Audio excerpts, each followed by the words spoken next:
All right, live and in concert. Glad to be here. Glad to be ready, willing, capable, and able of inspiring the entirety of the heathen community and their podcasts on social media. Thank you for using my material. As always, show prep for the rest of the heathen world. I like that though. That's what it's all about. Take something that I've written or come up with and published and gone out and thrown to the world, take it and take it as far as you can and enjoy a world of success with it. That's what I want to see happen.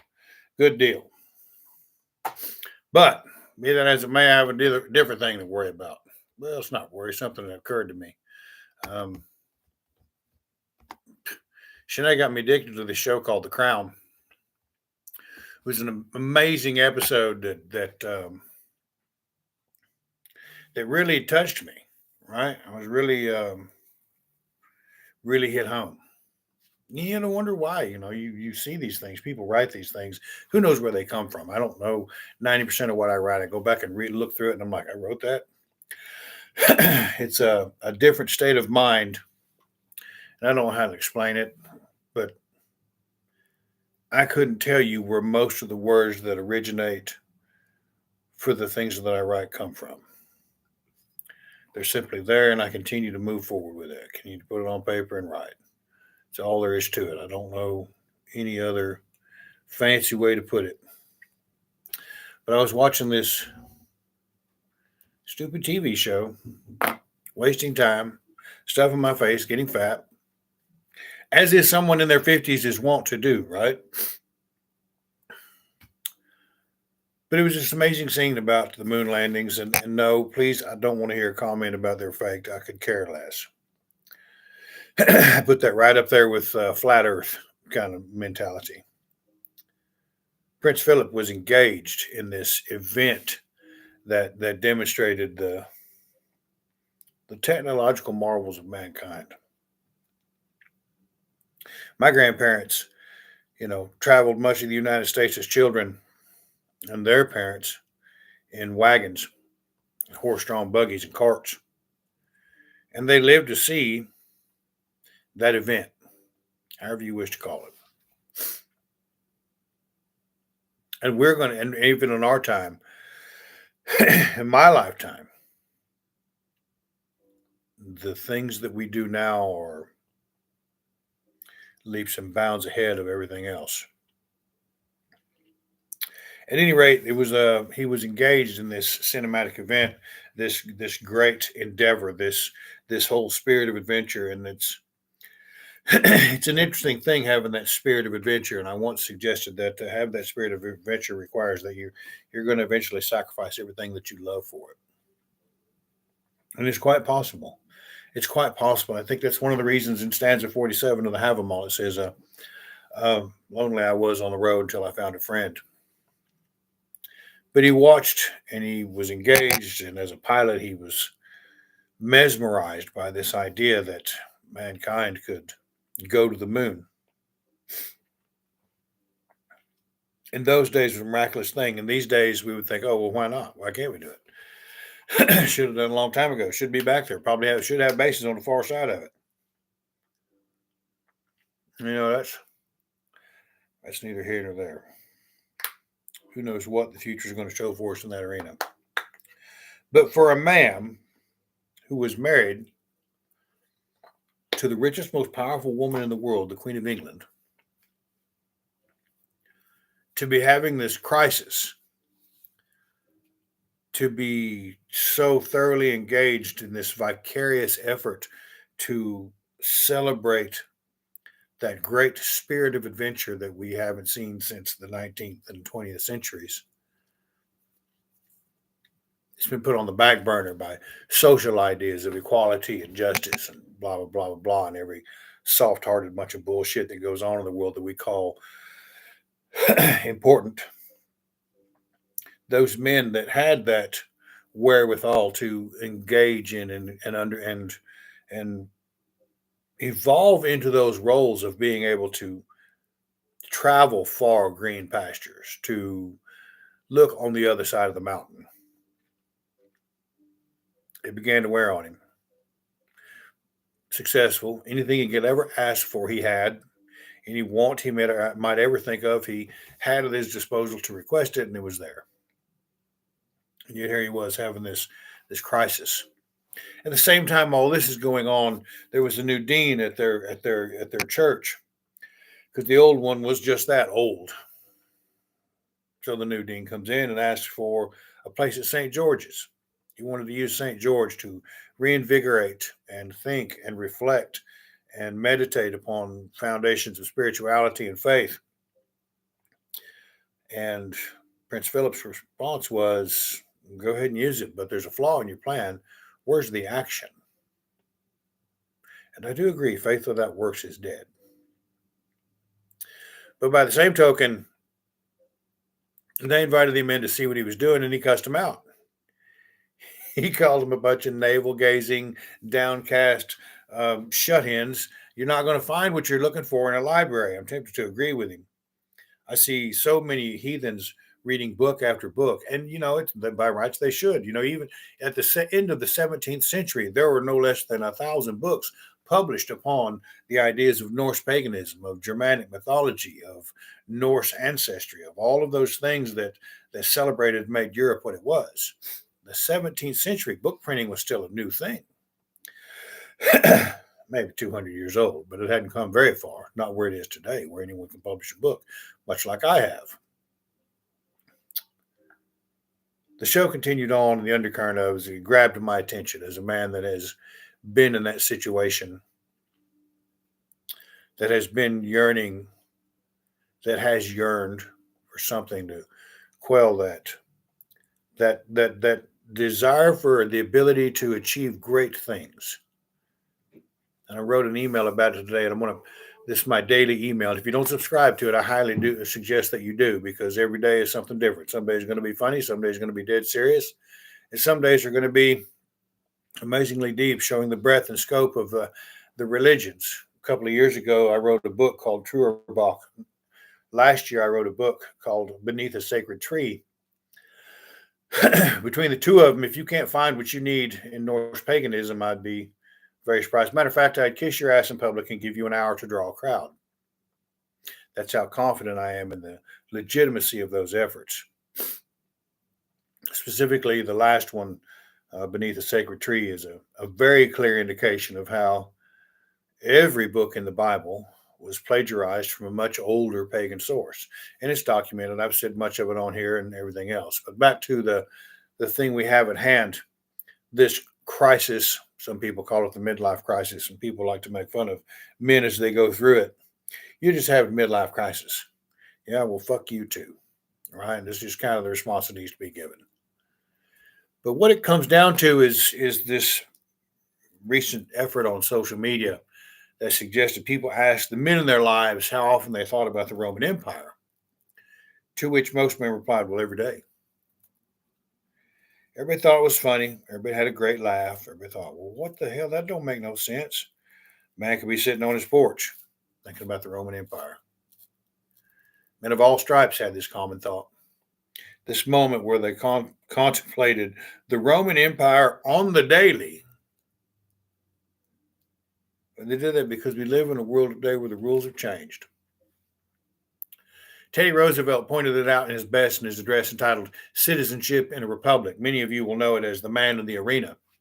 He says the pioneer days past, the stump-dotted clearings expand into vast stretches of fertile farmland, with the stockade clusters of log cabins change into towns. The hunters of game, the fellers of tree, the rude frontier trades and tillers of the soil, the men who wander all their lives long through the wilderness as the heralds and harbingers of an oncoming civilization, themselves vanish before the civilization for which they have prepared the way.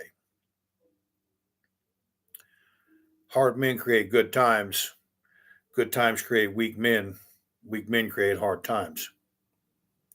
Same thing, we had another flash of brilliance of the capabilities of mankind, of the ability to rise to meet the struggle at hand that mankind has this unique ability to do. And those musing about the men who fought in World War I, the Meuse Argonne of the Sorbonne, and World War II are not much different. And Churchill pointed this out in We Shall Fight on the Beaches speech after Dunkirk. The Knights of the Round Table, the Crusaders, all fall back into the past, not only distant but prosaic. These young men going forth every morn to guard their native land and all that we stand for, holding in their arms these instruments of colossal and shattering power, of whom it might be said that every morn brought forth a noble chance, and every chance brought forth a noble knight. They deserve our gratitude, as do all the brave men who, in so many ways and on so many occasions, are ready and continue ready to give life and all for their native land. Every man has that feeling in his heart, that chance to be the noble knight. And there isn't every man, perhaps, or every man that can call himself a man, that would yearn for such an opportunity to embrace the noble chance offered every morning. But the world we live in insists there is no more need for such a man. See, no one loves a soldier until the enemy is at the gate. We find ourselves suddenly engulfed in the vicarious life to realize that there may not be an adventure that calls forth gods and men alike to unite against a foe. No challenge other than the routine of our daily work, the slow drip of doubt that careens across our faith, our soul, like venom across Loki's faith. It eats at us. It hurts us. And there are hundreds of thousands of men in prisons around the world who could not be trained or reined in. And they have, at some level, lost the fight to the world. It is true. There is much to be considered concerning the successful men of business and perhaps political success. And there is certainly romance to be had with living up to the idea of the rebel as well. You see, many of us need help. Help that should arrive long before the Valkyrie on the battlefield. But we don't know what to ask for. How should a man paraphrase, "help me," when the challenge, nay, the very cure for what ails him, no longer exists in a civilized society? That call that tells us you too are built to venture forth and grab the honor of the noble knight. Our dragons are vague and nebulous. Our enemies cower, cloaked behind the digital garb of the era. And yet we know there is still adventure to be had. But we are settled now.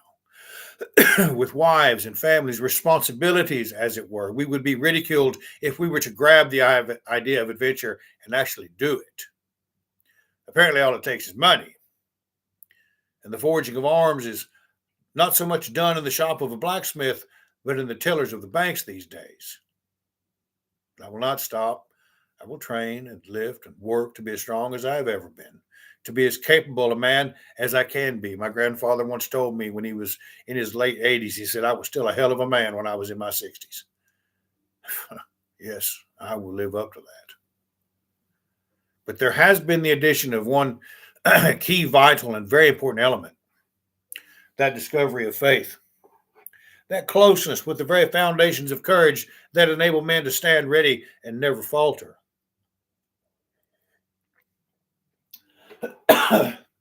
That gives them the clarity of what help to ask for. Because most of us don't even know where to start when it comes to asking for help. We would doggedly toil away in life, hating it the entire time, never quit.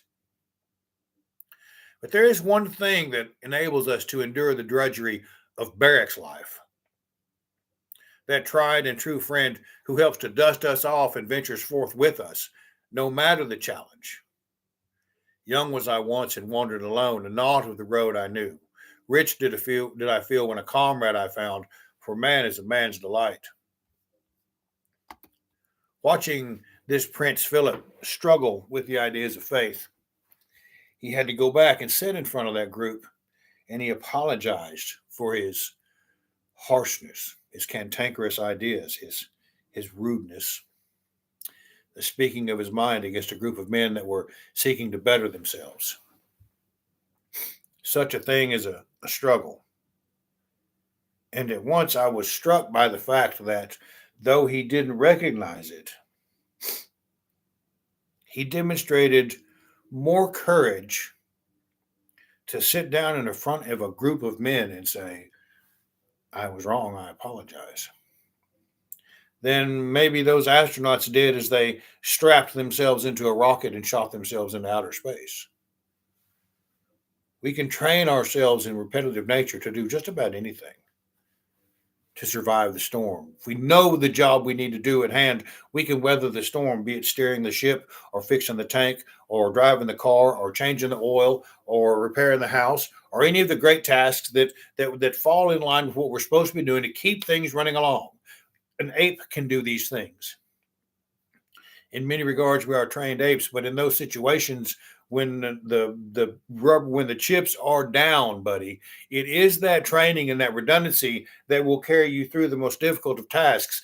I would submit to you that there is no training necessary or capable for the individual who wishes to employ courage to go to someone else and admit their faults. That's a tough thing to do, a scary thing to do. We could be rejected. We could be denied. We could be ridiculed in turn and run away, and it would mean nothing. The only thing that gives us the opportunity to move forward in that manner and to be counted among those brave souls who have the courage to entertain the idea of being able to do the right, just, and honest thing is having that courage to make amends and having that courage to figure out what is it I need to figure out. If I ask for help, what would be the necessity? What would be the reason? If the only things that we have in this world money can solve, then we really don't have much problem at all.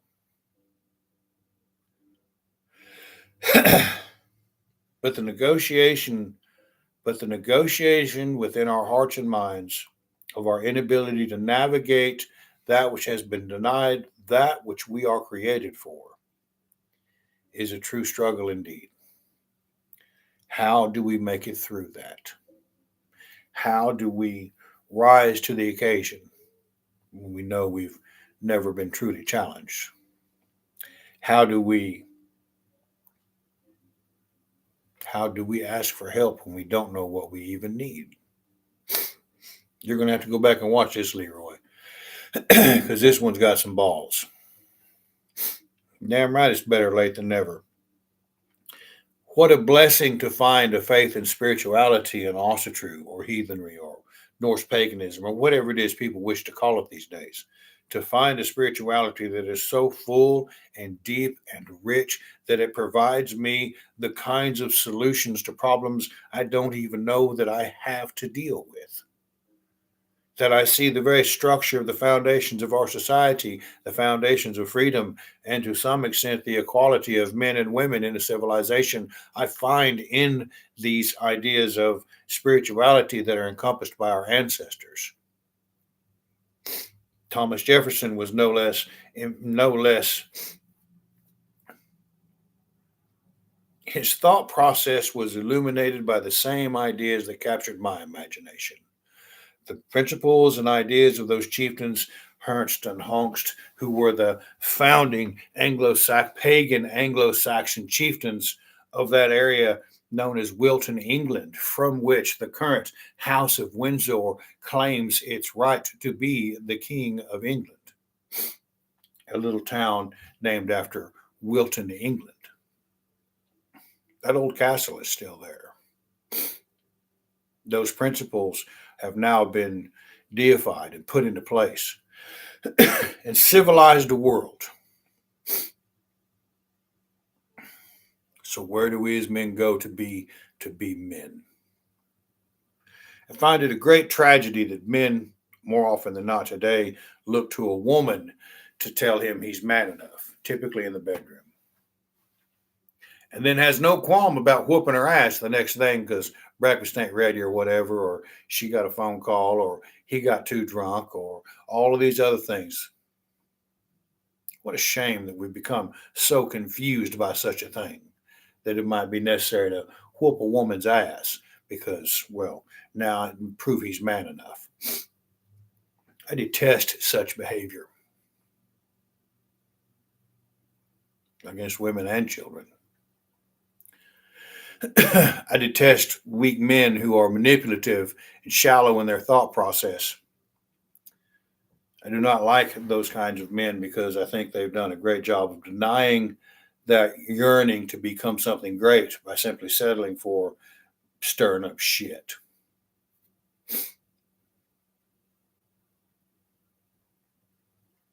When I look at the depth of my faith, when I look at this spirituality that literally came to me in a dream many years ago, I have found a way of operating in life that has allowed me to navigate several very tough situations in life. Now, did I always make the right decision? No. Why not? Because I'm still a man. Do I do better and continue to move forward? You bet your ass I do. There are no atheists in foxholes. And the trials and tragedies of life that we face are not going to be hammered out, are not going to be solved. They're not going to be settled by how right we think we are as compared to someone else. I've read more books than you, and I understand the true heathen view. You don't know shit. That's the problem when we have our thinking done by cowards and the soldier is dismissed. Look at how Hollywood treated even the end of the Game of Thrones. I can't tell you how incensed I was at that entire idea on the Game of Thrones, where the man that died for them, the man that brought it all together, the man that saved them all, well, he was outcast because, well, we don't need you anymore.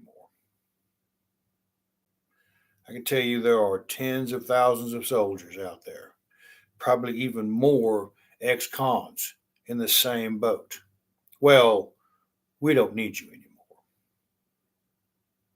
Having lived up to the standard that everyone ever said that it took to be a man, to measure up, to handle your business, to be a solid individual, and then be told, well, society, we really don't have a use for you anymore. You can work this factory job, or you can work in Walmart, or, just make a little money and get by. You'll be okay.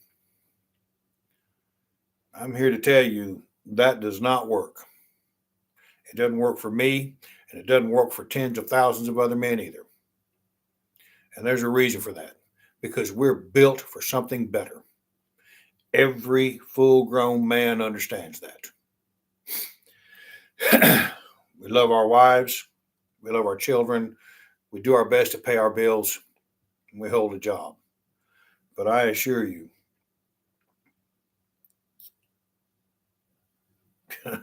we're all built for something better than that.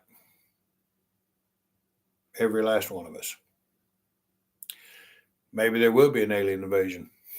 That would be nice. Give us all a chance to get a shot at it. Zombies, fucking something. Come on, that COVID nonsense. Oh my God, I'm so pissed. What a failure of a world-ending crisis. Jesus Christ, government can't even get that shit right.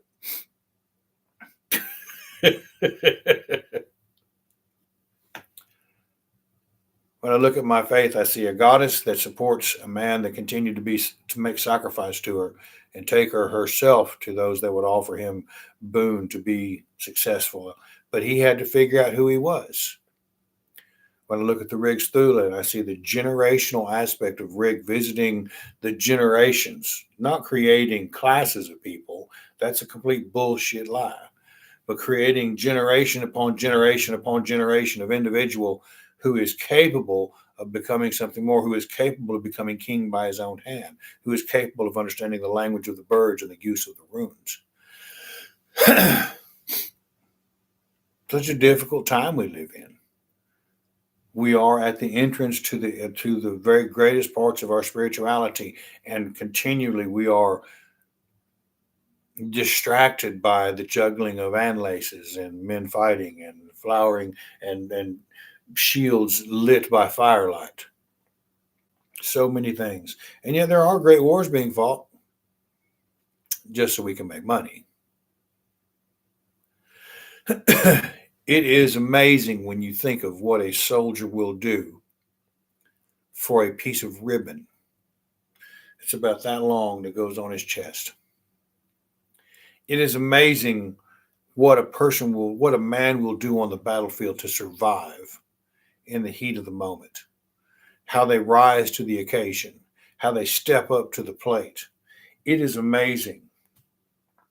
And yet, for all of us, I don't care if you're an astronaut, a fighter jet, a combat veteran, an ex con, an adventurer that's made a grand discovery, or an Olympic gold medalist. After that, you got to figure out, what do I do now?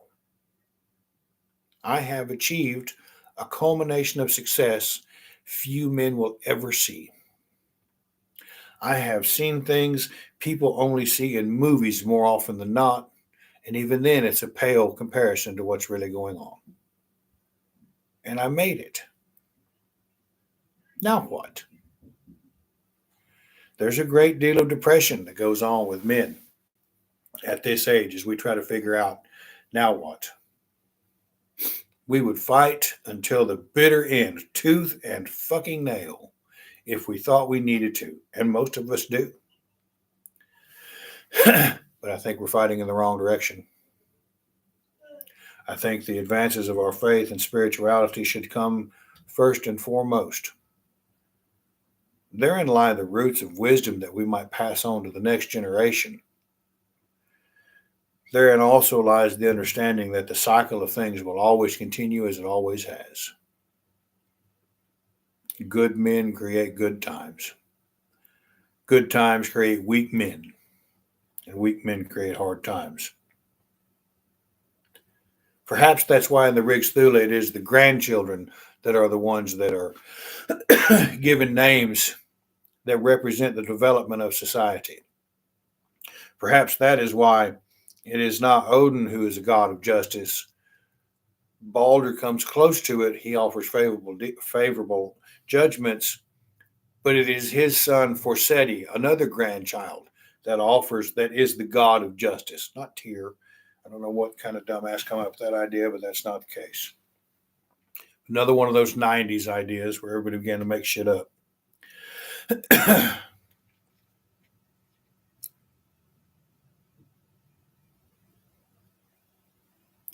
We have an inherent obligation to figure out what we need and ask it of our brothers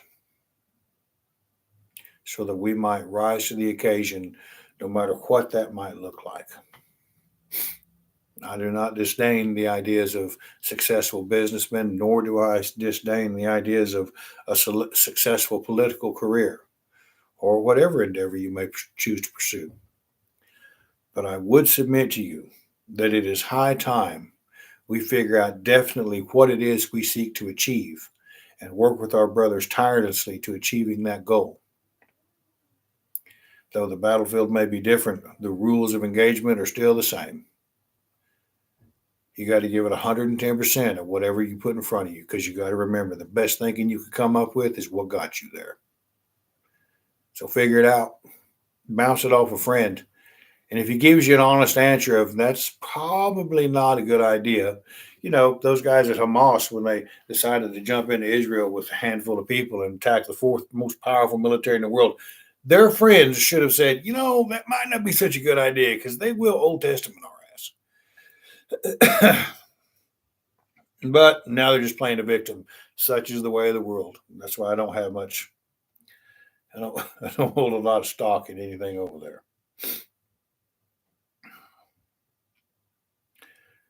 So, having said all that, I highly encourage you to watch that show and check it out and see what you think. See if it doesn't resonate. See if you don't identify with it. See if you don't feel the same thing. When a prince asks a room full of priests trying to recover their own faith when he says, "Help me." Incidentally, that facility has now been a center of spirituality and philosophy for the last 50 years because of that courage to ask for help. What might we create that benefits the world were we to ask for help? Who knows? Maybe it's time to find out. Anyway, I appreciate everybody being on here tonight, and I hope that tomorrow you grab it by the nose and whip its ass. That's what we're built for. So go out there and give it hell.